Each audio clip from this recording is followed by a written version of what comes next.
Supreme court ने कहा कि सिर्फ रेवेन्यू रिकॉर्ड्स में एंट्री हो जाने से मालिकाना हक या मालिकाना हक न होना साबित नहीं होता है। ऐसे केस की हम बात करने वाले हैं। इंदौर के एक शख्स जिनका नाम है भगवान सिंह।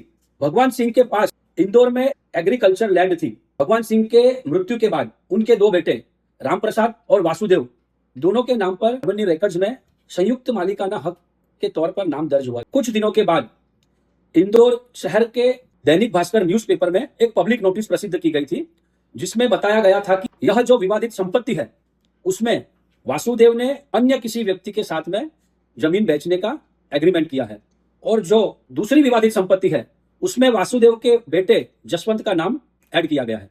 बाद में रेवेन्यू एंट्रीज निकालने के बाद इस केस के जो एपिलेंट है जमुना बाई, जो कि मरहूम राम प्रसाद की पत्नी है, जब रेवेन्यू रिकॉर्ड्स की एंट्री की सर्टिफाइड कॉपीज निकलवाई तब उन्हें पता चला कि इस प्रॉपर्टी में से उनके पति का नाम दूर हो गया है और उसमें वासुदेव और वासुदेव के बेटे जसवंत का नाम ऐड हो गया है।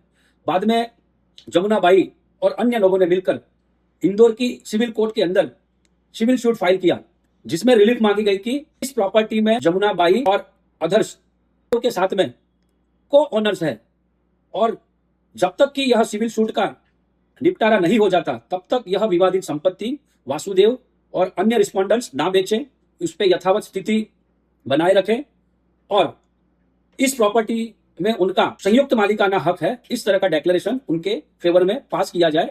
जब सिविल कोर्ट के अंदर सिविल सूट चली तब अपीलेंट की ओर से प्रस्तुत अधिवक्ता ने कहा कि यह एक प्रस्थापित कानून है कि किसी रेवेन्यू रिकॉर्ड्स के अंदर की गई एंट्री किसी का मालिकाना हक साबित नहीं करता है या किसी का मालिकाना हक खत्म हो गया है ऐसा साबित नहीं करता है। और रिस्पोंडेंट की ओर से यह दलील दी गई थी कि इस काम के जो अपीलेंट है उनके पति राम प्रसाद जी को उनकी नानी ने गोद लिया था। उनकी नानी ने अचूली खेड़ी में राम प्रसाद को एक जमीन दी थी। सन 1980 में अचूली खेड़ी की जमीन बेचने के बाद और इस केस के जो रिस्पोंडेंट नंबर 1 है वासुदेव, उनसे कुछ पैसे लेकर अपीलेंट के जो पति है राम प्रसाद और वासुदेव ने एक संयुक्त मालिकी में उपाधिनाथ गांव में एक जमीन खरीदी थी। 1981 में दोनों भाइयों में विवादित संपत्ति को लेकर बंटवारा हुआ था, जिसके तहत राम प्रसाद की सहमति से 1.927 हेक्टर जमीन रिस्पोंडेंट नंबर 2 यानी कि जसवंत के नाम पर म्यूटेशन की गई थी, यानी कि उनके नाम पर रेवेन्यू रिकॉर्ड्स में एंट्री की गई थी। आगे यह भी कहा गया कि 1990 में राम प्रसाद उपाधिनाथ वाली जमीन बेचना चाहते थे, तब वासुदेव ने इस शर्त पर बिक्री के लिए सम्मति दी थी कि राम प्रसाद बदले में विवादित संपत्ति में अपना बचा कुचा हिस्सा छोड़ देंगे।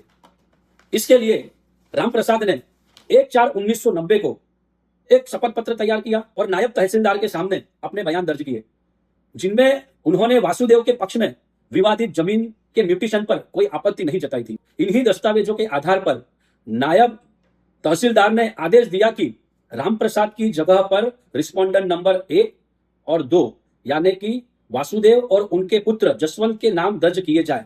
कुछ हफ्ते बाद राम प्रसाद ने और एक लिखित सम्मति पत्र दिया, जिसमें उन्होंने वासुदेव और जसवंत के नाम पर विवादित संपत्ति से अपना अधिकार छोड़ने की बात कही।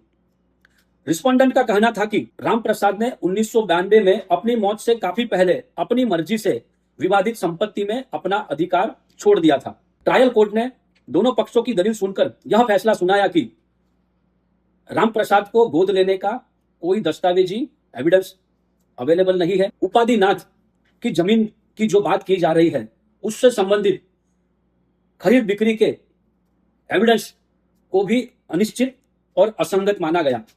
विवादित संपत्ति में रिस्पोंडेंट नंबर 2 के पक्ष में म्यूटेशन के बारे में कोर्ट ने माना कि जिस तरह से राम प्रसाद का नाम हटाया गया वह कानून के अनुसार सही नहीं था और इसलिए विवादित संपत्ति में उनका मालिकाना हक खत्म नहीं होता है और अपीलेंट्स विवादित संपत्ति के 1/10 हिस्से के हकदार है। ऐसा डिक्लेरेशन भी कोर्ट ने अपने जजमेंट में दिया और अपीलेंट्स कानूनी बंटवारे के बाद अलग कब्जा पाने के हकदार है। इस जजमेंट से असंतुष्ट होकर रिस्पोंडेंट्स ने डिस्ट्रिक्ट कोर्ट के अंदर फर्स्ट अपील फाइल की। डिस्ट्रिक्ट कोर्ट ने भी सिविल कोर्ट के फैसले को सही ठहराया। उसके बाद रिस्पोंडेंट्स ने हाई कोर्ट के अंदर सेकंड अपील फाइल की। हाई कोर्ट ने इंदौर के सिविल कोर्ट और डिस्ट्रिक्ट कोर्ट के फैसले को पलट दिया और कहा कि इस केस के अंदर लिमिटेशन एक्ट का बार मालूम पड़ रहा है, क्योंकि रेवेन्यू एंट्रीज के 18 साल तक एंट्री को चैलेंज नहीं किया गया। इसलिए हाई कोर्ट ने लिमिटेशन का हवाला देकर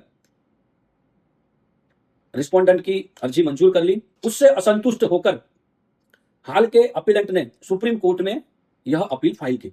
सुप्रीम कोर्ट में अपीलेंट की ओर से प्रस्तुत हुए अधिवक्ता ने कहा कि रेवेन्यू रिकॉर्ड्स की एंट्री से ना तो मालिकाना हक खत्म होता है और ना ही मिलता है। रही बात उपाधिनाथ की जमीन की, तो अपीलेंट्स के जो पतिश्री है उन्होंने बिल्कुल अलग सौदे में वह जमीन खरीदी थी और विवादित संपत्ति के म्यूटेशन के कार्यवाही के बारे में ना तो राम प्रसाद को अपने जीवन काल में मालूम था और ना ही उनकी मृत्यु के बाद अपीलेंट्स को उनके बारे में पता था। जब उसकी पब्लिक नोटिस न्यूज़पेपर में प्रसिद्ध हुई, उसके बाद हाल के अपीलेंट्स को रेवेन्यू रिकॉर्ड्स की एंट्री में म्यूटेशन की जानकारी मिली थी और यह तर्क देकर कहा कि हाईकोर्ट ने अपने अधिकार क्षेत्र का उल्लंघन किया है। रिस्पोंडेंट की तरफ से प्रस्तुत हुए अधिवक्ता ने तर्क दिया कि 1990 की जो रेवेन्यू एंट्रीज है उसकी प्रकृति क्वासी जुडिशियल स्वरूप की थी। परिणाम स्वरूप उस एंट्री को पब्लिक रिकॉर्ड का हिस्सा माना गया था। साथ ही यह भी कहा गया कि Madhya Pradesh land revenue code की धारा 257 में दी गई रोक के कारण एग्जिबिट D22 वाले आदेश को किसी सिविल कोर्ट में अप्रत्यक्ष रूप से चैलेंज नहीं किया जा सकता था। इसके अलावा अपीलेंट्स को जानकारी न होने का तर्क भी गलत है। इस संबंध में इंडियन एविडेंस एक्ट की सेक्शन 114 सब सेक्शन ई के तहत सरकारी कार्यों के नियमितता का प्रिजम्पशन पर भरोसा किया और हाईकोर्ट द्वारा किए गए निष्कर्षों में किसी भी हस्तक्षेप की आवश्यकता नहीं है। दोनों पक्षों की दलील सुनकर सुप्रीम कोर्ट ने कहा कि म्यूटेशन मात्र से राम प्रसाद का मालिकाना हक खत्म नहीं हो जाता। यह स्थापित कानून है कि रेवेन्यू रिकॉर्ड में कोई एंट्री ना तो मालिकाना हक साबित करती है और ना तो खत्म करती है। यह मुख्य रूप से टैक्स या राजस्व के मकसद से होती है, जैसा कि Savarni versus Inder Kaur and others के केस में कहा गया है। नायब तहसीलदार का आदेश रेवेन्यू रिकॉर्ड्स को व्यवस्थित कर सकता है, लेकिन एक व्यक्ति का नाम दूसरे व्यक्ति के जगह पर दर्ज कर देने से मालिकाना हक के ट्रांसफर या उसे छोड़ने का काम नहीं कर सकता।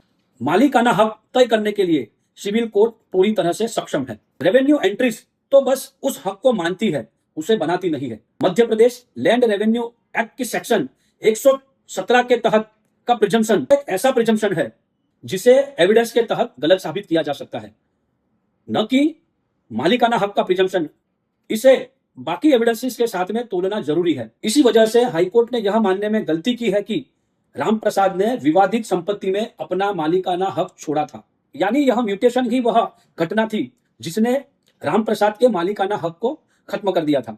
इसलिए दोनों पर फिर से विचार करने की आवश्यकता नहीं है। इस केस में विवादित संपत्ति के शुरुआती मालिक भगवान सिंह की मृत्यु के बाद उनके दो बेटे राम प्रसाद और वासुदेव के नाम पर रेवेन्यू रिकॉर्ड्स में संयुक्त रूप से म्यूटेशन किया गया था, लेकिन बाद में वासुदेव ने रेवेन्यू रिकॉर्ड्स के अंदर अपने भाई राम प्रसाद का नाम हटाकर अपना और अपने बेटे जसवंत का नाम ऐड कर दिया था।